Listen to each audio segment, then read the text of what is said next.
మరణము ఆయనను బంధించి ఉండుట అసాధ్యము. అపోస్తలుల కార్యము 2వ అధ్యాయం 24వ వచనం. దేవునికి స్తోత్రములు, ప్రభునామానికి మహిమ.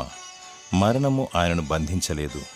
ఎందుకనగా హెబ్రీయులకు రాసిన పత్రిక 9వ అధ్యాయం 16-17 చూడగలము. మరణ శాసనము ఎక్కడుండునో అక్కడ మరణ శాసనము వ్రాసిన వాని మరణము అవశ్యము. ఆ శాసనము వ్రాసినవాడు మరణము పొందితేనే అది చెల్లును. అది వ్రాసినవాడు జీవించుచుండగా అది ఎప్పుడైనా చెల్లునా? మరణ శాసనము వ్రాసింది ఆయనే, మరణించింది ఆయనే.